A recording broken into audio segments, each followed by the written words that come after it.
Hey everyone, I hope you had a great day. Let's take a look at some new malicious compliance stories. I hope you enjoy them. Please let me know what you think about today's stories. The first story is called Not a Manager? When I was freshly out of high school, I hadn't decided on what I wanted to do with my life. So I got a job at a pizza place near where I lived. I've always been the type of person who would rather work than sit at home, and I didn't have a ton of friends to hang out with. They started out having me just making the food deliveries once or twice a week. But that quickly turned into them calling me in daily about an hour after they opened. The managers and owners didn't want to make the deliveries, and they were the only ones working front of the house. Like I mentioned previously, I didn't mind coming into work and would always say that it wasn't a problem. About 2 weeks into my working at the pizza shop, the owners insisted that I learn to work the register because they were no longer willing to do it themselves during the week. Okay, sure, no problem. It's just more money for me. They continued training me in every aspect of running the physical business over the next month. Every once in a while, the owners would say they wanted to make me a manager so they can leave whenever they want. Great, I thought. As time went on, I would work anywhere between 60 to 80 hours per week, because other employees would call out or not show. And the owners didn't want to stick around to deal with it. They even trusted me to hire a server and a delivery driver/cashier. About 8 months into working there, running myself wrecked for them, and never getting so much as a thank you for everything I did for them, I decided to sit down with one of the owners and express the way I felt to them. Hey Boss One, I know you keep saying you want to make me a manager. Is there any reason you haven't yet? Just haven't found the time or reason to train you for it yet. What do you mean? I already know how to do everything from taking orders to ordering supplies when we are running low on something.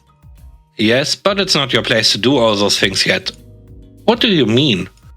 You are not a manager. You should not be doing manager tasks.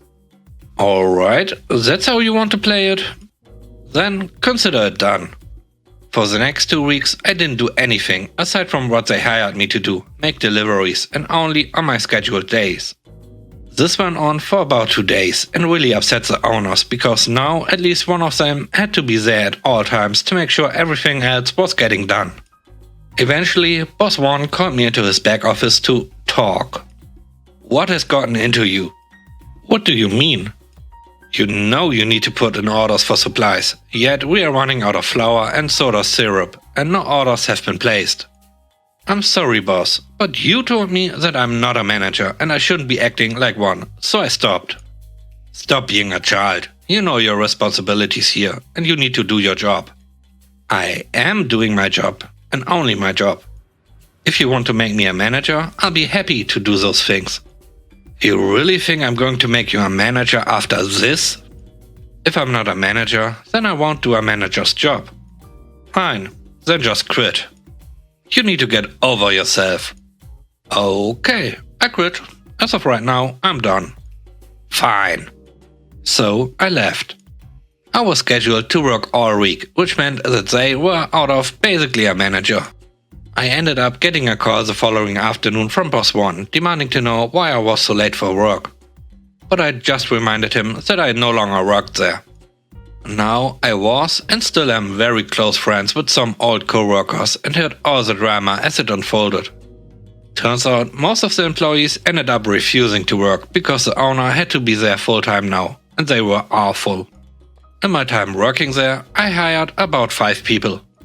And all 5 left because I wasn't there to play the manager anymore.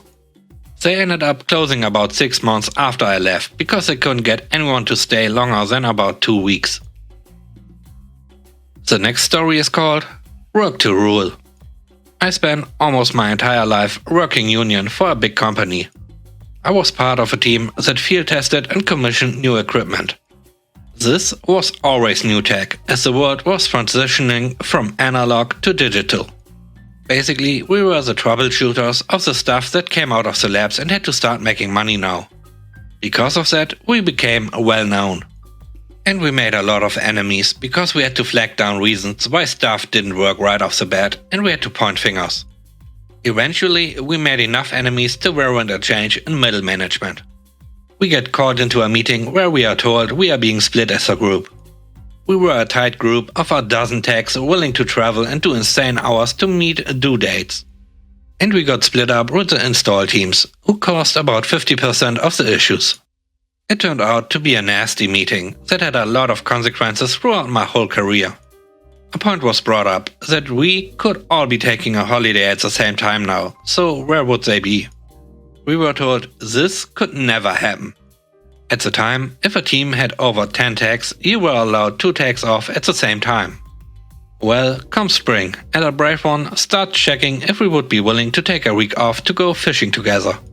Since they've split us up, 2 per install team, it's feasible. And we all get on board and scheduled that particular week for holiday.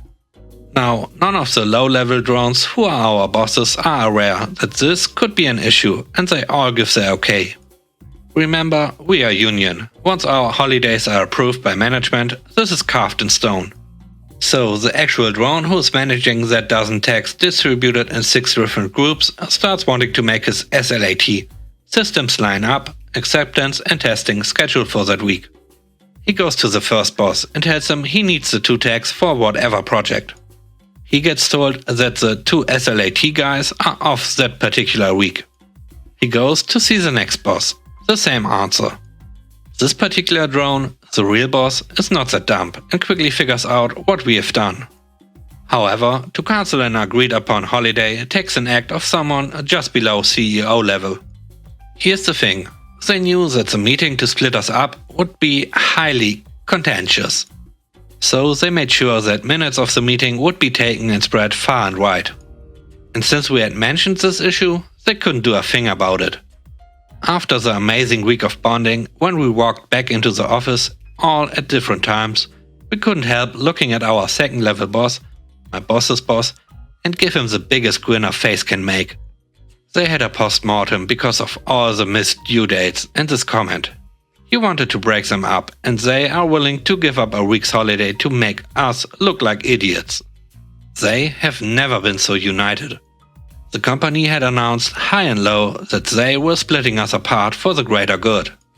They never announced that they put the band back together. As a union tech, having spent my entire career in one company, I gotta say that a big part of my career was malicious compliance. Or, as we called it, work to rule. I hope you enjoyed today's video so far. If you haven't already, please subscribe to the channel. And if you like the video, don't forget to press the like button. It really helps. And now, on to the last story. The last story is called You Refuse to Pay? So, I work in a call center for a UK mobile phone company. I got a call one day from a guy who was absolutely furious about the cost of his bill. I can see this is only his first actual bill and it's close to £800 when the guy only has a £60 a month tariff. So I check the bill and see right away that the guy has made hours of phone calls to Pakistan. I tell him this and he freaks out even more, saying he bought the unlimited plan so he can call as much as he wants. Now, the company does not even hide this in the small print.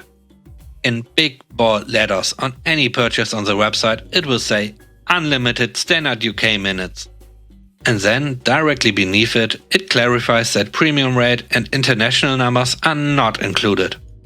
I emailed him a screenshot of the exact deal he picked with all the infos displayed. But he tried to claim it didn't say that when he accepted it, which is not true of course. We go around in circles for about 30 minutes until I eventually get sick of him and semi-cave. I go to ask my manager if we can get a reduction on the bill. She's more generous than I thought and agrees to let me cut the bill in half. But if he rejects this, then we'll deadlock the account. This basically means that any offer we make is taken off the table. And the dispute goes to an independent ombudsman who makes the call as to who is in the wrong. So I go back to the guy, tell him we will cut the bill in half. He flatly rejects this and demands we waive the bill entirely, including his normal £60 tariff for the distress we caused him. I tell him this won't be happening, and if he won't accept 50%, then the account has to go to deadlock and the ombudsman will make a decision. He gets practically giddy when I mention this, like he somehow now has us back to the rights, and then demands, yes, send this case to the ombudsman.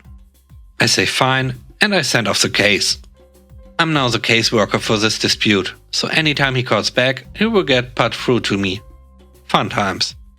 Now, what the guy clearly didn't know is that in that long situation, the ombudsman comes down on the side of the phone network 95% of the time.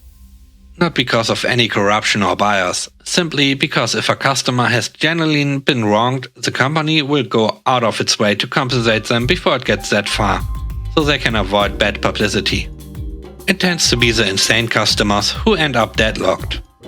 I guess the guy had done some research after he got off the call to me and realized this, so he called in again the next day. He's still kinda standoffish at first and asked if he could take the offer now. I advised him, as per the terms of deadlock, the earlier offer was withdrawn and the decision was entirely with the ombudsman now. He gets mad again, but realizes this gets him nowhere, so switches to being super nice. Again, this makes no difference. Even if I wanted to, the account is deadlocked, so nothing can be done. He hangs up in a rage. A few weeks later, as expected, the ombudsman finds in the company's favor, and the customer is now liable to pay every penny of that bill. He calls back to me yet again.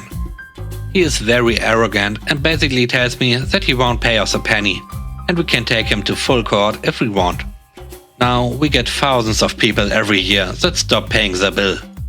We don't bother prosecuting them as it's not worth the effort.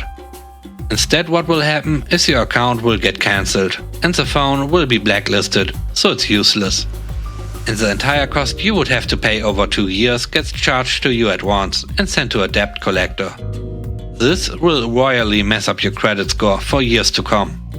I explained all this, but the customer was still being a prick and said he didn't care and hung up. I was happy, as I thought at least I won't have to listen to him ever again. That was until around 2 months later, when he calls back again. He's surprisingly nice right out of the gate, and I soon find out why.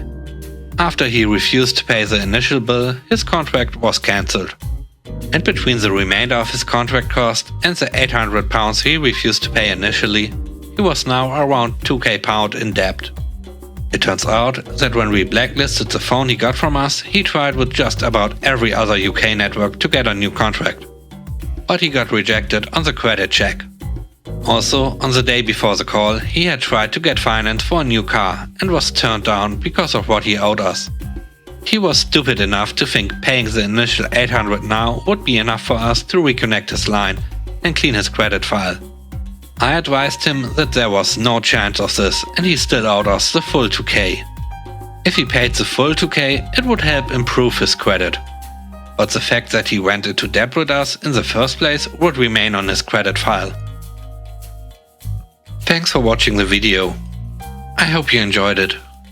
If you did, please leave a like. And if you want to see more videos, don't forget to subscribe. Have a great day and stay safe. Bye bye.